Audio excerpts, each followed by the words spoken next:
Bismillahirrahmanirrahim. Assalamualaikum warahmatullahi wabarakatuh.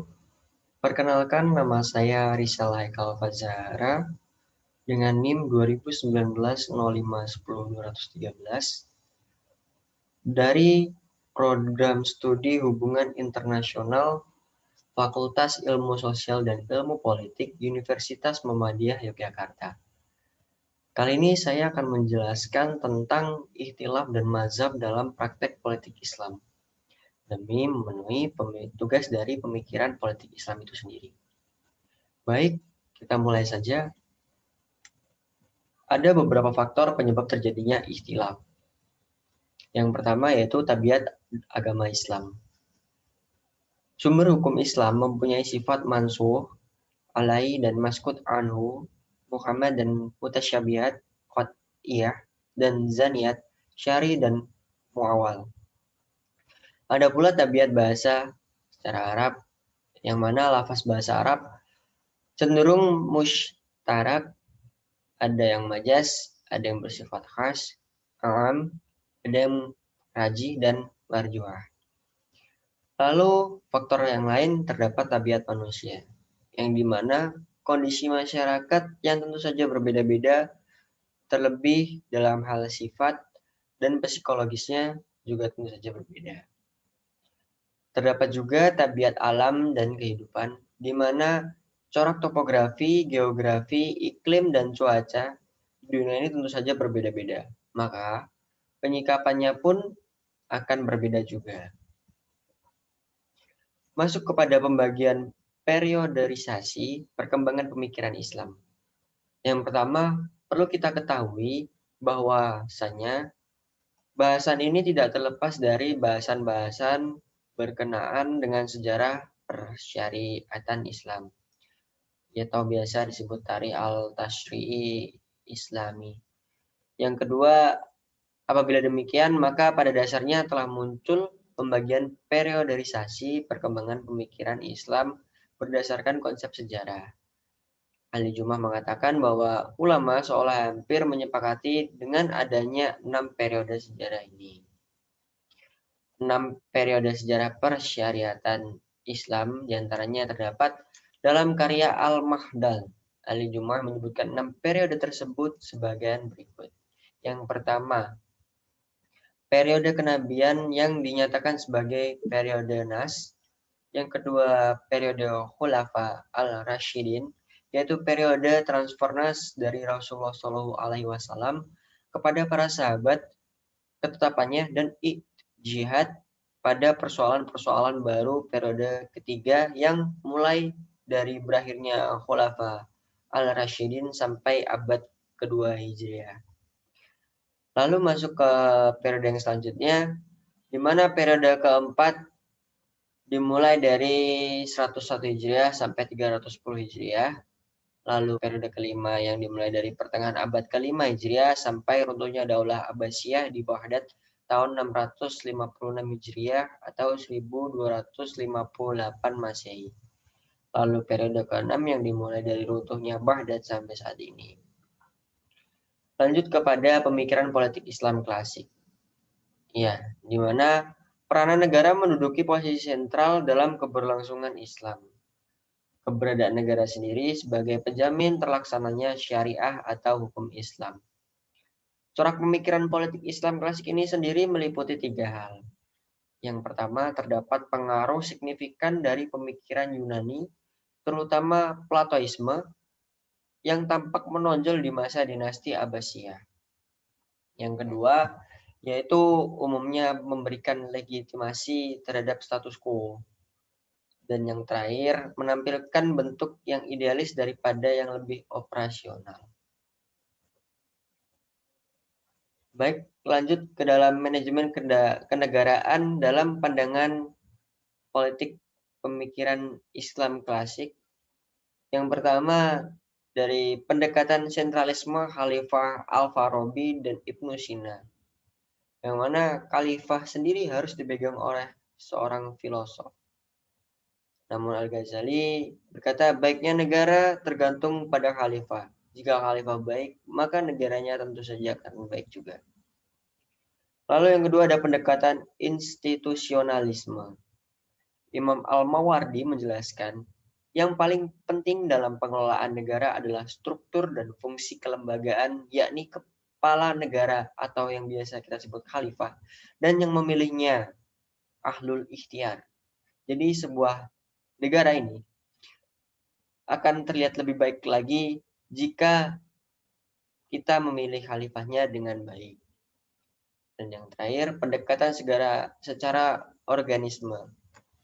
Ibnu Taimiyah mengatakan baik buruknya pemerintah ditentukan bukan hanya oleh khalifah, namun oleh organisasi tersebut dari kenegaraan secara keseluruhan, menggunakan logika al-mukminu kal-bunyan. Masuk ke dalam pemikiran politik Islam era modern, di mana tampak ketika dunia Islam dalam kondisi terjajah oleh kekuatan Barat. Dan yang kedua, terdapat corak yang mendasari politik Islam modern ini, yang mana di dalam corak tersebut terdapat 3 bagian. Yang pertama, formulasi pemikiran merupakan respon kekalahan dunia Islam atas Barat. Yang kedua, ingin mengembalikan pelaksanaan ajaran Islam secara murni atau secara salafi. Yang ketiga, dalam perbincangan mengenai negara terpusatkan pada usaha pembebasan negara. Dan di pokok yang terakhir, terbagi dalam 2 arus besar, di mana politik Islam modern ini bergerak secara purifikasi dan gerakan secara renaissance. Lanjut terhadap manajemen kenegaraan dalam pandangan politik Islam modern. Yang pertama, diskursus mengenai manajemen pengelolaan negara sumber dari respon terhadap keruntuhan Kesultanan Utsmaniyah pada tahun 1924. Yang kedua, aliran substansialisme yang dipelopori oleh Ali Abdul Razik melihat negara sebagai suatu yang otonom. Kekhalifahan selama 8 abad hanyalah produk ijtihad ulama, semangat sekularisasi di dunia Islam. Dan yang terakhir, aliran formalisme dikabarkan oleh Jamaluddin Al-Afghani, Rashid Ridha, Maudid, dan yang lainnya tentang keberadaan negara tidak bisa dipisahkan dari agama, seperti halnya PPI klasik. Agama harus terlibat dalam urusan kenegaraan, muncul pan-Islamisme dan Islamic World State. Ke bagian selanjutnya, di mana saya akan menjelaskan tentang Harakah Islamiyah. Harakah Islamiyah adalah pemikiran Islam modern yang melahirkan gerakan-gerakan sosial atau Harakah Islamiyah itu sendiri, yang terbagi dalam 2 arus besar, Islah dan Inqilabiyah, dengan varian yang pertama, gradualis adaptif, seperti Qiyam al-Jazair, Jal Pakistan. Yang kedua, revolusioner Syiah, yang di dalamnya ada salah satunya, contohnya terdapat Partai Republik Islam Iran, lalu Hizbullah, dan Jihad Islam Lebanon. Yang ketiga, terdapat revolusioner Sunni, yang di dalamnya seperti Al-Jihad dan Organisasi Pembebasan Islam di Mesir, IM, dan Jamaah Abu Zar Syria dan Syria itu sendiri.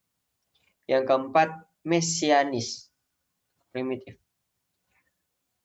yang di dalamnya terdapat Al-Ikhwan Saudi Arabia, Tafkir wal Hijrah Mesir, Mahdiyah Sudan, dan Al-Arqam. Lanjut ke bagian selanjutnya, di mana kita memasuki pemikiran Islam di periode Rasulullah SAW, di mana pada periode ini pemikiran Islam merupakan pemikiran yang murni, karena hal ini didasarkan pada hierarki transfer ilmu yang langsung dari Allah kepada Rasulullah. Jadi kepada kawan-kawan sekalian, pada saat itu dijelaskan bahwa ketika ada sahabat Nabi yang bertanya kepada Nabi, itu Nabi Muhammad langsung mendapatkan jawaban dari Allah Subhanahu wa taala. Dan yang kedua, konsep pemikiran yang ditanamkan awal kali kepada Rasulullah terhadap kaumnya adalah konsep Iqra, yaitu membaca.